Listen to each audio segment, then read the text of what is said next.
Hello, everybody, and welcome to Taking Control, the ADHD podcast on True Story FM. I'm Pete Wright, and I'm here with Nikki Kinzer. Hello, everyone. Hello, Pete Wright. Oh, hi, Nikki. Hi. Oh, hi. How are you? I'm doing great. How about good? you? I'm so great. I'm back from a week in Missoula, Montana. And if you are in Montana, in Missoula, you have an amazing town. I loved my time there. I had a fantastic little Airbnb. And apart from the electronics on my car deciding, you know what, we don't want you to go home. I felt like a horror movie. I tried to leave. I got about 10 minutes out of town, stopped at a truck stop, and my car said, nope, you should stay here a couple more days. You should stay in the truck stop. Yeah. You should stay in the truck stop. So smelled of diesel, but it was Montana diesel, which is cleaner. I don't know if you know that. It's really lovely. No, we had a great time. We're back to business, though. We are talking about overwhelm and stress, specifically around busy, overwhelmed women with Dr. Lola Day today. We're very excited to have her here. Before we do that, head over to Take Control ADHD and get to know us a little bit better. You can listen to the show right there on the website or subscribe to the mailing list, and we will send you an email each time a new episode is released. You can connect with us on Facebook or Instagram or Pinterest at Take Control ADHD. But if you really want to get to know us, head over to the ADHD Discord community. It's super easy to jump in there. Just visit takecontroladhd.com/discord, and you'll be whisked over to the general invitation and log in.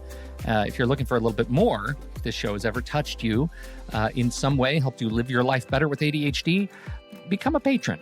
Just visit patreon.com/the ADHD podcast, and you will get access to even more secret member-only channels in Discord, a fantastic community, and other incredible resources that we keep trying to create for members, for you to have a better and richer experience with your ADHD community. So patreon.com/the ADHD podcast to learn more. And you know, Nikki, how excited I am for the next thing I have to talk to you about. Yes. Which is, it's my favorite thing in the world. This week's episode is brought to you by Text Expander, one of the best invisible tools in my tech tool chest. It is always there. It's always on all my devices, running in the background. Text Expander is just waiting for me to type an abbreviation or a snippet in Text Expander parlance. When Text Expander sees that snippet, it goes to work, instantly expanding from just a few characters that I type into sentences, paragraphs, calculations, pages of text just pop into view. Now, we're going to be talking a lot about overwhelm today, about overcoming the challenges of overload while living with ADHD. If staying on top of your communication and reducing those unforced errors is important to you, you owe it to yourself to check out Text Expander. Here's how it works. First, you find it. If there's something I type more than once, that's a signal I need to add it into Text Expander. Then I store it there. I keep my most used emails, phrases, messages, URLs, and more right in my Text Expander library. A snippet, again, can include text or links or images or code, whatever you want. And then I expand it. I deploy my content whenever I need it with just a few keystrokes, an abbreviation that represents this longer bit of text. And then if I want, I can even share it. I can share it with other individuals or my family, or I can upgrade to a business account with Text Expander and share it with my whole team. It's really, really easy. It's available on Mac and Windows and Chrome and iPhone and iPad. And for listeners of the ADHD podcast, you can get 20% off your first year of service. Just visit takecontroladhd.com/textexpander, and you'll be whisked over to our page on their site where you can get started. Again, if you get started now, save 20% off your first year subscription.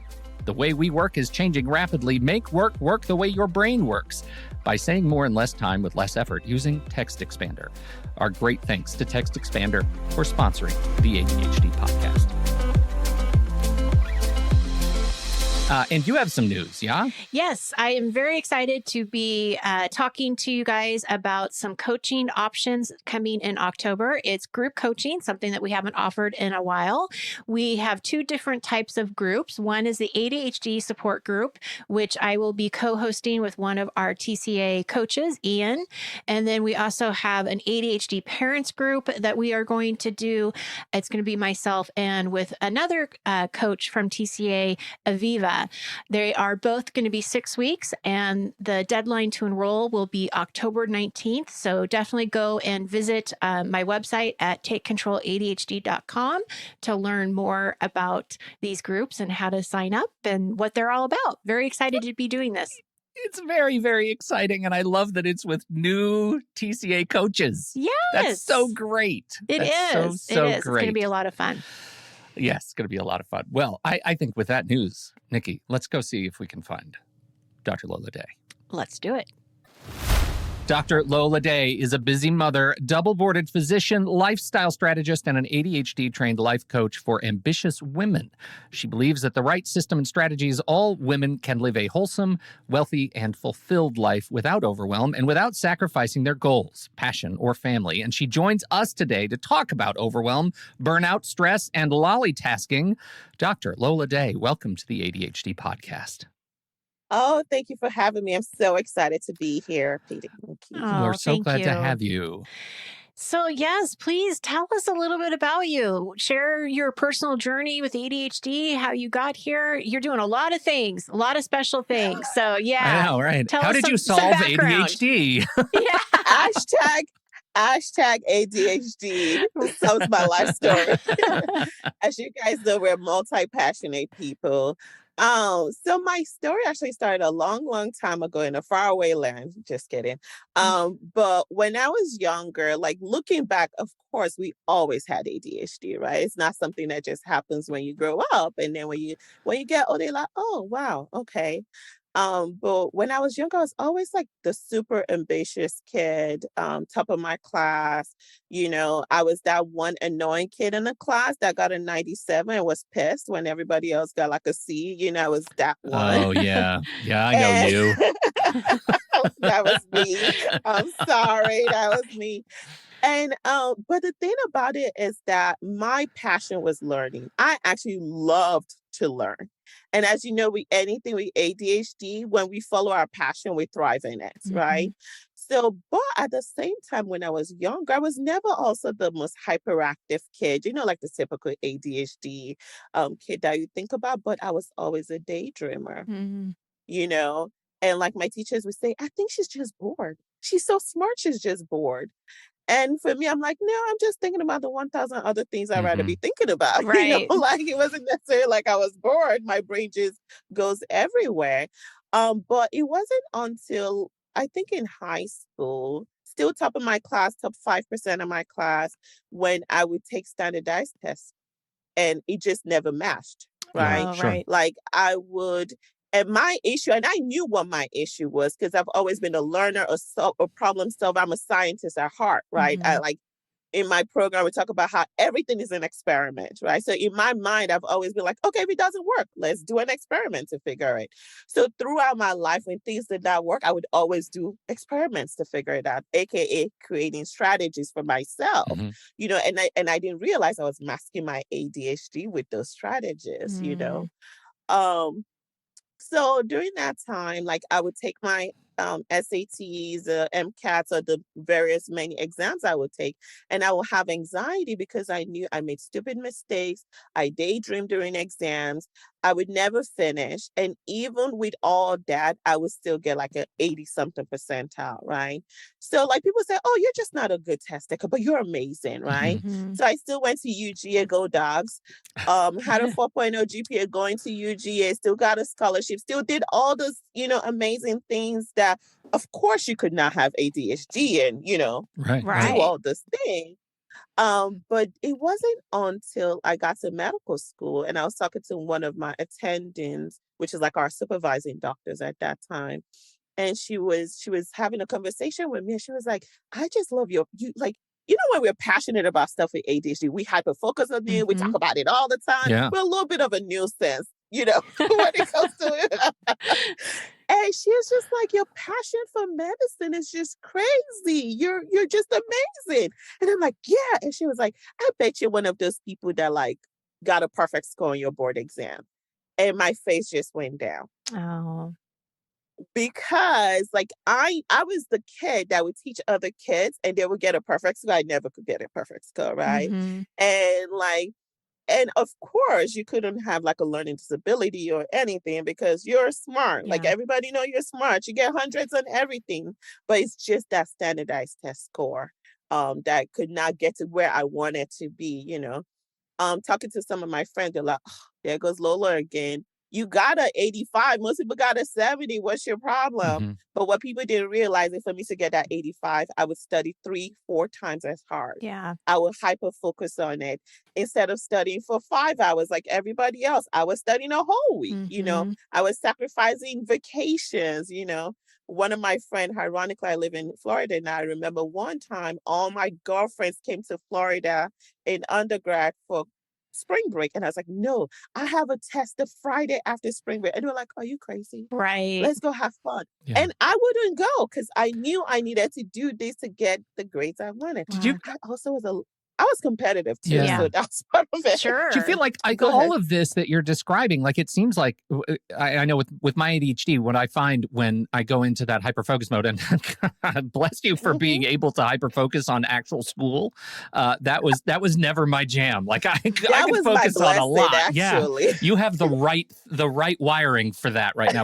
But I'm just wondering, like the way you describe it, all I can think about is what kind of a toll that takes on you in the background. Like, did you find you were doing any sort of damage to yourself psychosocially, emotionally? Like, what was the cost of all of this?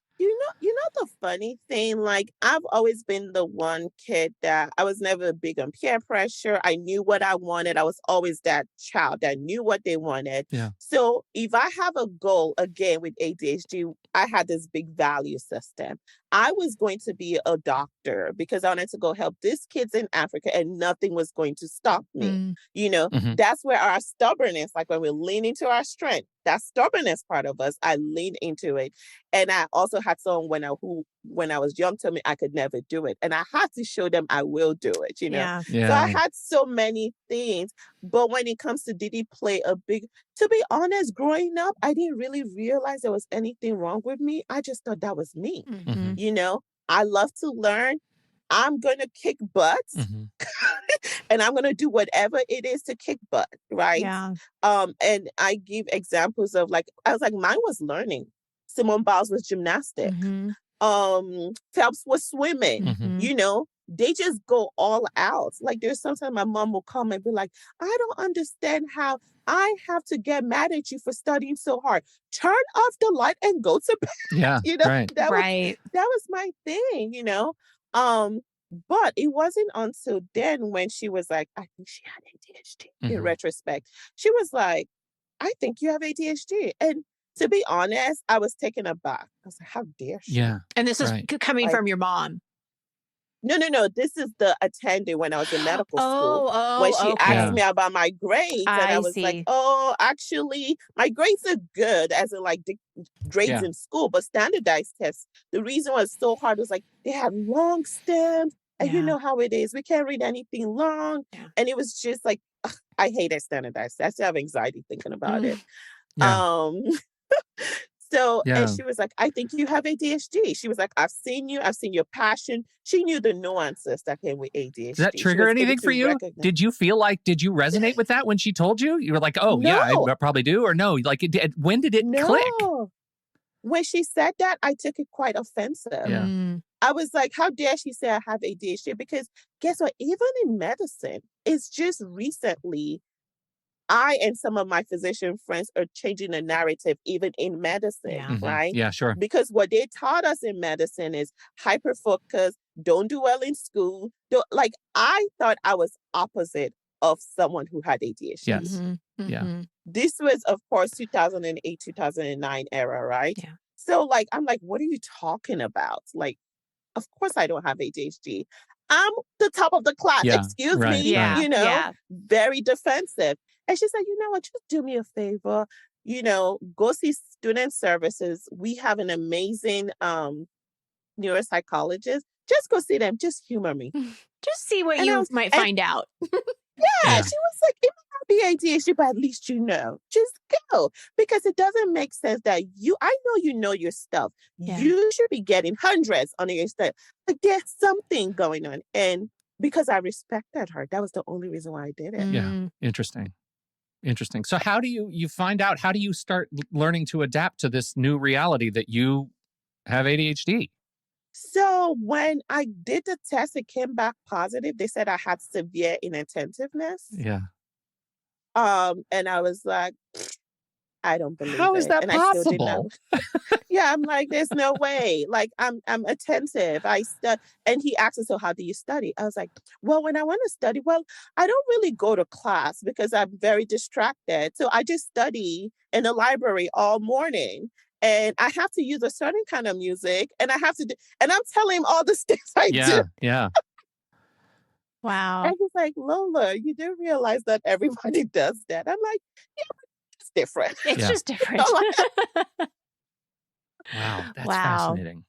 And I had another exam coming up. hmm And he was like, let's just humor me. I'm going to send you a psychiatrist. Let's just try, some medication. And I still was resistant. I was hmm like, why are they trying to label me? Mm-hmm. I'm like, why are they trying to label me? I saw it as a negative thing. And I see it sometimes in some of my clients, to be honest. Mm-hmm. And that's why a lot of time I was like, I don't care what you call it. I don't care what label you put on it. All I know is you're not achieving this, and we need to fix it, Mm-hmm. right? There's issues. Because Yeah. that was my holdup from getting actual help, because I did not want to be labeled as someone who had ADHD. Because for me, I was not perfect. I was Yeah. not, like, there was something wrong with me. I mean, now I know. Now I'm like, it's my superpower. Right. But back then, I felt like there was something wrong with me. So I did not want to confront it. So I listened. I went to the psychiatrist. I took the medicine. I'm just going to humor them. The first week I took the medicine while I was studying, I was like, wait, this is how people think? Like, there's not always like something going on in people's mind. That was the first time I noticed, like, wait a minute. And then I would ask my sister, so do you have a time where your brain is just quiet? And she's like, yeah, why? I was like, oh, okay, just wondering. Like, my brain is always on Yeah. dread, Yeah. Yeah. And and I did my test, and I got a 99 percentile ever on the standardized test. Wow. And that was when I was like, again, I'm a scientist. Yeah. There was a hypothesis.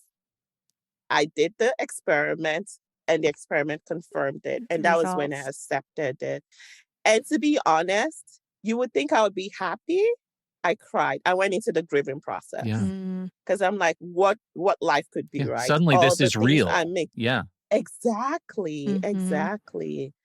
And it took me another 5 years when I, got married and things started. And I was like, wait, my Yeah. ADHD is working. And then I started researching more about it. hmm And it's funny, like, I fell into coaching because my friends would come in and they say, you're such an amazing organizer. You're so this, like, everything that is not quote unquote ADHD, because I always have things in place. Mhm. So I started doing life strategies for women, busy women, like professional women. Mhm. Well, I want to talk about how you made that two transitions, right? Transition. One Yeah. is that you're a physician.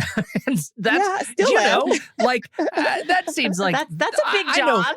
I know some physicians, and they're not people who seem to have a lot of time on their hands. Yeah. And so you've decided to be a physician and coach and lifestyle strategist and have this lollitasking thing. What made you decide to make that switch to add coaching, lifestyle, ADHD to your already full boat? Oh Lord, that's a very good question. I always say I fell into it. So I love what I love. When I love things, I love to do it, and I find a way to do it. That's the long and short of Yeah. it. So I'm a pediatric cardiologist, very busy, hands down. Wow. Oh my God. I'm also a fetal cardiologist, but that's beside the point. So,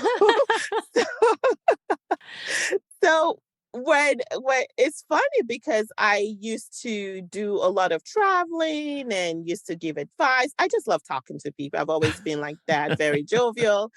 And I would have friends come in and like, Lola, you seem like you have it all together. Like, how do you do it? Mhm. Right? So I said, sure. Again, I'm learning now boundaries, right? Like, I jump, I'm very impulsive in helping people, right? Yeah, I don't So know I'm like, anything yeah, about come that. over Right. to yeah. I'm like, come over to my house, we'll sit down. And I basically take over their life. I'm like, this is what I do. Here's my strategy. And da, da, da, da, da, da. And I basically, in the span of 4 or 5 hours, I create a whole strategy for them, right? Mhm. And they take that strategy and they take it home. And they're like, whoa, this works for me. So you can imagine if it works for someone who has ADHD, someone who doesn't have ADHD, they're like, whoa, like this is crazy. Mhm. Yeah. So my friends would tell other friends, and then other friends would tell other friends. And that's how I became a quote unquote lifestyle strategist. And the first year I did it just because it was fun. I Mhm. actually loved doing it. It was more of like a hobby for me, Mhm. something that was not in the sciences and was still fun. It was Mhm. still, What were strategizing. the kind of topics that you worked on with those folks? Like, I mean, was it home related, work related, everything? Yeah, so it was basically whole life planning. It was more Mhm. basically creating a life plan for I them. see. So they will come, a lot of them were physicians just because that's who I know majority, because I was a nerd and all my friends were doctors. A question on that before you dive in. Yeah. What is is ADHD of some prominence in the physician community? Yep. And this people didn't realize till recently. And I could tell you exactly the specialty they go into. Emergency medicine. Oh, sure. We thrive under pressure, Yeah. Mhm. right? Yeah. And things like cardiology, which I am. Yeah. Because in cardiology, you don't have to memorize. Everything is pumps and electricity. Yeah. So it's like math. That's why I like math too. Like Yeah. I don't have to memorize anything. Once I know the formula, I can figure it out, So Well, and it changes it gears so sucks. fast. Like everything changes so fast, like emergency medicine. Like when if the heart is stopping, you have to do something about it. Like it just you act. Yeah. Exactly. Yeah. And you're not doing the same thing over and over Yeah. again. So, like with me, I'm a pediatric cardiologist. One day I do fetal cardiology, another day I do TEE, which is imaging the heart during surgery. And so, like, I have a lot of variety that keeps it fun. Yeah. Mhm. I always knew I could not be in an office doing the same thing over and over again. I Sure. knew that even when I was like 10 years old. Yeah. I was like, I would die, Mhm. Mhm. So, but going back to what I was saying, like the ladies will come to me and I'll basically create like a plan for them. Okay, this is what you need to do. This is what your schedule is. Do you have a routine? So basically, I a see. lot of the things I do right now Mhm. for even my ADHD clients, except with my ADHD client, I use more ADHD language and things that pertains to them more. Yeah, and they will do all this thing. They're like, whoa, like I have so much free time, and I always talk about rest, where I talk about the wealthy, wholesome life, Mhm. having rest, having time. Because the problem with ambitious women is like we do for everybody and we don't rest and recharge. So like I would go through all that with them. But then while doing it, I found out that a lot of us that were coming to me had ADHD. Yeah. Yeah. Or like I would talk to them and I'd be like, sis, you're like me. Yeah. And I would say maybe out of about a good 20 to 30%, I recommended to go see somebody, and for sure they had ADHD diagnosed in their 30s and 40s, Yeah. Hmm. you Interesting. know. And when it got that much, and they would come to me like, can you coach me for my ADHD specific? I was like, I'm gonna go to school for that again. Yeah. So, And where did you get the so training for the ADHD coaching? I went to ADD Coaching Academy after. That's where I went. Yep. So, Okay. Mhm. oh, Yeah. okay, yeah, as you know, it's an amazing It program. is. I love it. Yeah. I was like, listen, I thought I knew ADHD, but after going to the school as a physician, I feel like this is a part of training even physicians need to learn. Yes. Like Yes. it's not taught. Like Yeah. a lot of times when people are like, my doctor did, I was like, don't be mad at them. We were They not just They don't don't know. know. especially Yeah. Yeah. we don't know. It's not just that's not how what we were. It's like a lot of things are not even in the DSM, which we use to Mhm. like, diagnose these things, Mhm. And so I'm really glad I did. And now I'm actually doing my advanced master's coaching Mhm. training now. So Wow. So yeah, how do you do all these things and yourself and not get burnt out? that's a very good question. I practice what I preach. Mhm. I have boundaries. So for example, I have a membership program where I only coach in a membership program once a week, Mm-hmm. so that's protected time that my family knows because I do have family time. And then I don't do more than 2 one-on-one coaching. That's it. Yes. Because at this point in time, I'm doing it because I love it, right? Not necessarily financial. I do think, just keeping it real, I Mm-hmm. do think there's a time where I'm going to move to maybe 50% in my clinical work Mm-hmm. as a physician, and then do coaching 50% Mm-hmm. because I do love it. That feeling when a client like gets to their goal. It's like we won the Olympics together. Gold, Totally. Yes. Yes. So I love it. And at the same time, I love when I help a child with heart condition. So I Yeah. do not see myself giving up medicine, and I don't see myself giving up coaching. So they're just going to have to coexist. Yes. Yeah. And you found a way to create those boundaries so you can do both, as Absolutely. well as creating the boundary for yourself and your family. Not an easy thing to do. Absolutely. No. Mm-hmm. I got a question. We often, like, Yes. sometimes we have gendered conversations on this show, but most of the time it's pretty gender neutral on the show. But Mhm. occasionally, like, your business is focused on overwhelmed, busy women. What Mhm. was it that led you to that decision, working exclusively focused on women? Where are my dudes at? You know what? I've had moms reach out to me all the time. They're like, "Why are you discriminating against us?" And I was like, it really happened the way it happened, Yeah. Sure. right? It started with moms that were like, "Listen, how are you doing it?" Right? Yeah. Dads weren't coming to me, and then it evolved into, "Oh, this woman had ADHD." And to be honest, it was who I connected with. Yeah, of Mm. I course. connected more with the women. And knowing my ADHD, I do things that I love. Right? Not that I don't love you guys. Don't get me wrong. No, I heard I it. You love said it. I No, love you you said it. guys. That's it. It's out. I I get it. I get it. But I am very passion driven. Yeah. I'm a very passion driven person. You cannot get me to clean the floor if I don't feel like doing it. Like it Mhm. is just heavy. So I lean into my strengths, and my strength, I love to. I mean, like I can't talk to you about like the shoes I just bought yesterday. You know what I'm saying? Like you're not gonna feel me. So Yeah. Yeah. Well, Okay. and All right. That's fair. it is fair. And it's tough too, I think, when you're looking at ambitious women, because the roles, when we look at traditional roles, a lot of those roles still stay true, whether we like it or not. absolutely. Women still do a lot for the home and management of the home and the kids, and then you try to throw in a career. Not downplaying Pete, the men of the world. Not at all, because it's hard. Some men do. Yeah. And some men do. Absolutely. But majority. Yeah. But it can really feel isolating if you're, when you feel like you're by yourself and you feel like your life is falling apart and you're not really sure what to do. To have resources like yourself and other coaches and therapists, everybody in this realm that helps with people with ADHD, it makes a difference. And Absolutely. Yeah. And a lot of my sisters, and I call the women my sisters, a lot of my sisters end up quitting because they're like, I can't do it all. Right. But sometimes it's just putting the structure in place. I love my children. I love my husband, but I've just never been one of those people that wanted to be a stay-at-home mom, right? Like I actually love being in the clinic and I love being able to do both. But I'm also that mom at the soccer game that's like, Yeah.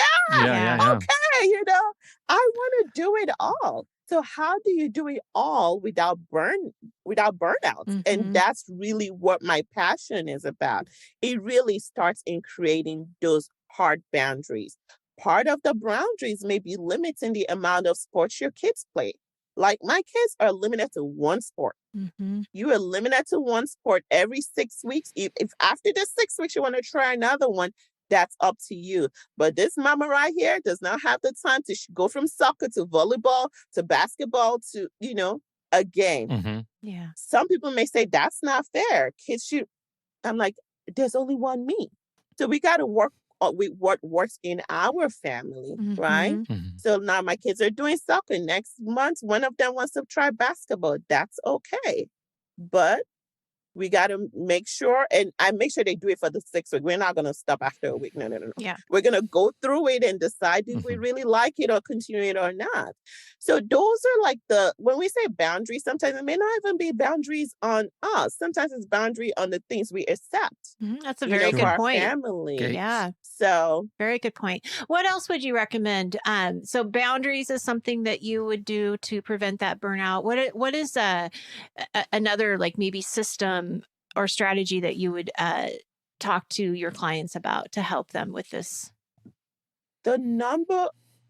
I'll say two things. The number one thing is rest. Mm, We have a hard time resting as ambitious women.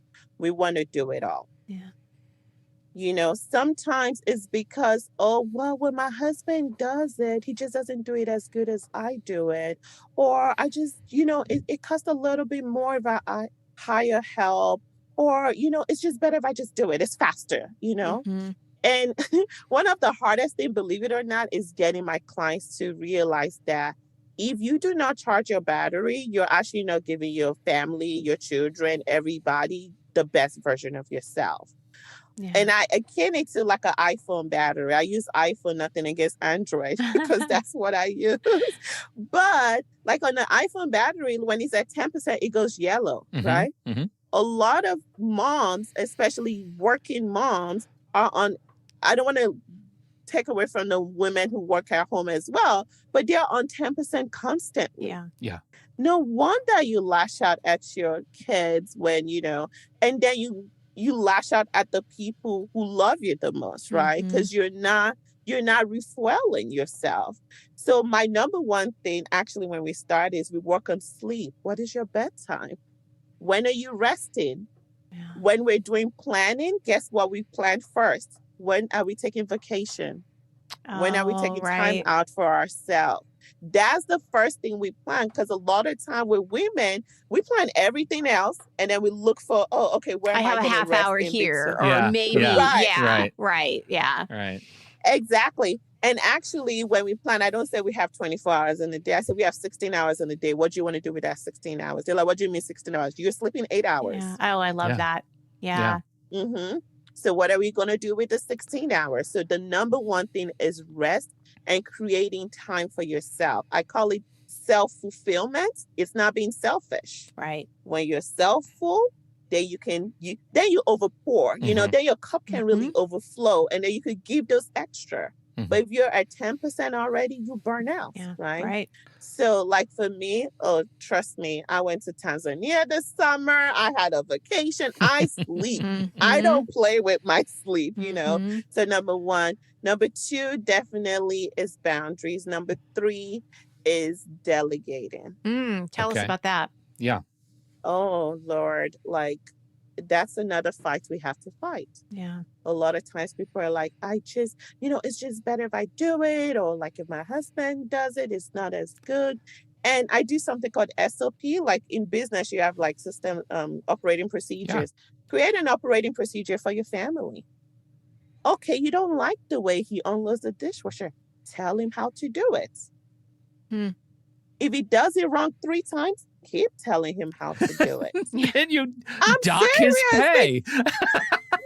Not necessarily. And a lot of time it's not what you say, it's how you say it, Yeah. right? It's like, honey, oh my gosh, thank you so much. Okay, this is how I usually do it. Do you think you could help me do it like that?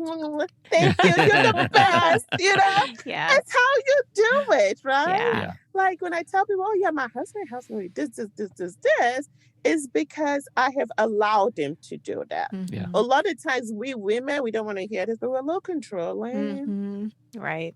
We want to do it our way and our way only. And feel like we can And- do it all. Like, I think that's the thing too. And the pressure of not only can I do it all, I should be doing it all. Like, so then you start comparing yourself with other people and what you think other people are Oh, doing. Yeah. yes, absolutely. And that I that's one of the things we fight about. I'm like, oh no, we're not comparing. Yeah. Because I tell people I'm the only Dr. Lola that's a cardiologist and also a coach, has 3 kids and is married to who I'm married to. So who Mhm. am I going to compare myself to? Right. Mhm. Right. You only need to compare yourself to yourself, right? And I think it's a little toxic when we think we should be doing it all. I saw a Mhm. meme the other day. Only women can wake up and do this and do this and do this and do this. Strong women, no. Tired women. Yeah. Yes. Exactly. You know, Oh, God. Burnt that out. should not be 10%. that's burnt Yeah. I, out. Right. I'm so glad 10%. you bring that up because I think going forward, and listeners do this too. Where are you on your iPhone? Are you at 10%? And But you know how what's do you get interesting? to 20 or 30, right? Like, let's increase Yeah. that. Yeah. I have 2 observations. One on that metaphor, which is, and this is, so now I'm talking just about my wife because she's the one that I'm observing doing all this stuff. So she's always in yellow mode. Like, you know how when the Mhm, iPhone, once you recharge it, like you have a choice to take it out of low power mode. And most of the time mhm. she never takes it out of low power mode. And that I think is kind of Ah, exacerbates the feeling. Like even when she's charged, she's not operating on full power, right? Because she's kind of exhausted. mhm. But the other thing that I think is interesting, and we've gone back and forth about this over the 23 years of our marriage, is my impression is that she has set a standard for how things are done that she's responsible for, like grocery shopping or whatever. Like I do the laundry, but she does the grocery shopping. And so when I have to do the grocery shopping, my impression is her feeling is she's letting me down because she set a standard so high that Aw. she feels like it's a problem because she hasn't taught me how to do that. And that just exacerbates the Mhm, feeling of exhaustion that she can't let it go because she's letting everybody down if she doesn't do it the way we've come to expect it, which is kind of a mhm. weird way around like looking at this from a perspective of kindness. Like we're all very, Yes. very No, glad that she's willing to do absolutely. that and has Yeah, been yeah. so conscientious of it. But she's exhausted though when it comes to that, you know? Mm-hmm. And can I just commend you? You're an amazing husband for even realizing and having that awareness, right? Because some issue I have with some of my clients is their husband now expect that of them. Mhm. And it's hard to retrain them that no, no, no, this is not normal, right? So the fact that you have that is an amazing place to start from. And it starts from conversation. Like going to her and be like, listen, Yeah. let's start this all over again. You are not expected. And some women, especially like high ambitious women, we put that expectation on ourselves. Nobody cares. We do. Right. We are the one Right. who put that expectation on ourselves. And letting go of some of that expectation. I gave an example on how obviously I'm a cardiologist. I want my kids to eat healthy, screen time is important, and blah, blah, blah, blah, blah, blah, blah. There was a week where like I wasn't gonna be around. It's just we lost our babysitter, we lost our help. It was, and my husband said, I'm going to make lunch for the kids. And I was like, great, thank God. And I came downstairs and I was like, oh my gosh, my kids are eating Oreos. I started to unpack the I'm laughing because I still remember, like I said, I started to unpack it and I was like, no, wait a minute. Yeah. You're not gonna die if they eat Oreos Right. like one day. Like it wasn't just Oreos, it was other things too. But it was more like it wasn't the way I would do it, Mm-hmm. Sure. And now I'm being controlling. He is trying to take some of that load away from me, Mm-hmm. right? So like, and I came down, I joked about it. I was like, oh, we know daddy packed lunch today. You guys are getting, and the kids started laughing. We made it a joke. We talked about it. I was like, baby, I think Oreos was good today, but maybe we could put a little carrot to it Yeah. tomorrow Yeah. too, Yeah. Yeah. you know. And guess what? That was a year and a half ago. Since then, he has been packing their lunch for school. There you go. And Nice. guess what? Now he tells me, no, no, no, don't put that in there. And now he is taking over and does it way better. than I do. There's still some things I don't agree with, but I have learned to choose my battles. Right. Yeah. Right. Yeah. Right. You know? Right. Well, and that's kind of like with the dishwasher thing, because I think that, maybe another alternative is to show him, but also just like let it go. Like just let that Mhm. go, because like you said, now you've got some help here, right? Like, okay, all right, got some help. I'm Absolutely. going to appreciate that. And sometimes you probably, you might not be Yeah. able to let it go, but for the most part, it's great that you can share those things and delegate. Like you said, I mean, this Oh, all goes back to delegating. It's huge. and and then your kids, put them to work as Yeah. soon as they Yes. can. Yeah. Yeah. Like, for example, I tell people my youngest now is 5, and he sorts his own laundry, and they're like, "Wait, what?" Mhm. Yes. Why not? He knows his colors. Right. We make a joke out of it. We make it fun. And he's telling me the problem comes when you have the multicolored clothes. Yeah. And he's like, no, no, no, mommy. This has green. I'm like, okay, we'll put all those on one side and mommy will sort those out. You know, Yes. it teaches them responsibility. You don't have to be the one to do everything. And yes, do they do it perfectly? Of course No. not, No. right? But it even if you were supposed to do 100% and now you're doing 70%, that's still better than the 100% you were supposed to do. Well, Absolutely. And I call that partial delegation. And people don't think about it. Yeah. Mhm. When they think delegation, they think all or none. Yeah. I need someone to clean my entire house, and since I can another for $200 every week, I Mhm. cannot get someone to do that. How about you get someone to just come clean all the toilets? Mhm. Yeah. Because you Right. hate cleaning toilets, Yeah. Mhm. right? Right. That's And a pay $50. great point. Right. Yeah. Yeah. That's a really great You point. know, I that still takes away from Something. some of the stress. Mhm. Yeah. It was. I mean, during the pandemic, we actually my kids were middle school, high school. Now they're one off to college and one's a busy junior in high school. But some years ago, we started having them join the rotation for making dinner for the family, and it wasn't always great dinner. It wasn't always great. But you know what? It was made for the family, and they learned and they figured it out. And that was amazing. That was amazing. And they got to feel what it feels like when someone else makes dinner for them after they've already been responsible to make dinner themselves. And that relief is amazing. And they felt much more gracious even about it when it was made for them, even by those of us who make dinner. And so I think that is, I think that was really, really useful. And then, they go back to school and nobody's making dinner for me anymore. And I'm like, what? What's up with that? Right. So, Yeah. but it's just really delightful to use some of that stuff. Let's talk about lollytasking. Where'd that come from? Yes. So Lollytasking started as a podcast. I actually started just for the women when I would coach them and people would want to learn more. So I have a podcast that's just Lollytasking, where it talks that I interviewed a lot of like busy moms and ambitious mom, and they talk about how they juggle everything. And then when I started coaching, I basically turned my coach into the same name. Uh-huh. I was like, okay, the business is Lollytasking. My full name is Lola Day. I can tell you. And Lolly was always a nickname they called me growing up. Oh, okay. So Okay. Lollytasking is not multitasking because we don't multitask. Right.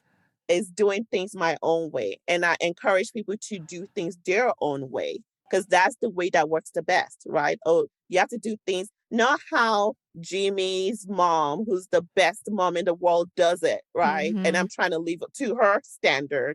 No, I'm living to Lola's standard. And I joke when it comes to my clients, I'm like, okay, so how are we going to Jamie task this? Love it. How are we going to, I so love that's how it. Lolly Yeah. Nikki is already taken for Nikki task. Nikki That's already tasking. fixed. I like Nikki it. Nikki tasking. And Love it. And We I'm have the not Nikki I'm not tasking. sure PD task actually lives up to the We standard. can say PD just say task? peak task. Pete Pete task. tasking. Pete Yeah, task. Pete Peak task. All right. task. All Peak right. task. Yeah. That's great. That's very That's how funny. the business came in, and that's how the podcast came in. And I just, again, with the podcasting, again, I record when I feel like, Yeah. and I I have multiple just waiting to be released, 20 releases. Yeah. That's great. And I just try not to overdo it. I do it because it's fun and I have time to do it. I love it. Love I love it. it. Lovely. So where can people find all of your different services and things that you offer? So you can go to www.lollytasking.com. You can also follow me on Instagram at lollytasker. Okay. That's a little different with an ER instead of an ING, because for whatever reason, they wouldn't let me do ING. Yeah. And you can also email me at hello@lollytasking.com. Love it. Love it. Thank you Love it. so Love much. it. Thank you. Yeah, So you're thank you for fantastic. having You are a me. delight. Oh, and you guys are amazing. so great for you to be hanging out in your closet for a podcast with us. Did I say that out loud? That's right. She's in she's in her closet. It's okay. It's amazing. Professional podcasters here, the lot of us.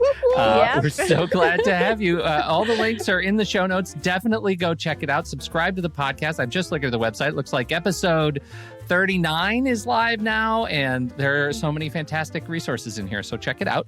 And thank you, everybody. We appreciate you for downloading and listening to this show. Thanks for your time and attention. Don't forget, if you have something to contribute to the conversation, we are heading over to the Show Talk channel in our Discord server, and you can join us right there by becoming a supporting member at the deluxe level. On behalf of Nikki Kinzer, I'm Pete Wright, and we'll see you right back here next week on Taking Control, the ADHD podcast.